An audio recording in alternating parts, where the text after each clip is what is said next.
Hi, Jacqueline here again from the Ojai Raptor Center with Lucy to talk about the Great Backyard Bird Count, which starts today. We're going to show you a couple of birds that you have a really high likelihood of seeing right in your backyard and what different habitats you can look for them. Screech owls, like Lucy, are secondary cavity nesters, which means they nest in naturally formed cavities in decaying trees or cavities made by other animals, including humans. So screech owls and other secondary cavity nesters, they will take up residence in human-made nest boxes. Screech owls, eastern and westerns, happen to be the most common small owl species in North America. So if you happen to live in a wooded area at low elevation, you could have a screech owl living in your backyard. Identifying birds by sound can be really helpful, and it's also a really fun way for you to connect with your environment and your wildlife neighbors by knowing who's making those sounds that you hear every day around your house. The Cornell Lab of Ornithology's website, allaboutbirds.com, allows you to look up almost any bird in North America and listen to their sound, vocalizations, and calls.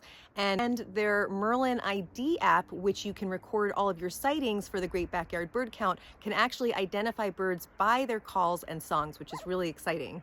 If you don't happen to see a little screech owl peering out of a hole in a tree in your backyard, or you don't happen to hear their calls or sounds at night, there are 23 species of secondary cavity nesting birds in California. So the following are just a few examples of common secondary cavity nesting birds that we have here in Southern California that you have a high likelihood of seeing right in your backyard or at a local park.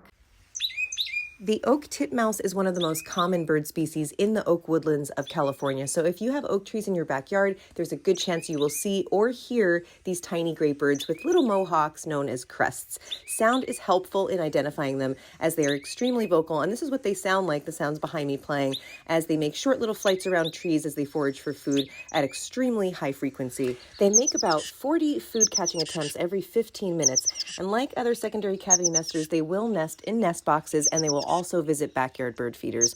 Oak titmice mate for life, and they defend their territory year-round. The house wren has one of the largest ranges of any songbird in the Americas. Listening for their loud and busy songs will also help you to see these small, brown, insectivorous birds. Note the thin, pointy insectivore bill that they have. And they love to hang out in brush piles for cover and also to hunt for insects. So leaving brush piles around is a nice thing to do for wrens and many other birds. These cavity nesters are not picky at all when it comes to the cavities they're willing to nest in, and will do so in almost any nook they can find. Old pots, cans, boots, or boxes in your garage, and of course, nest boxes.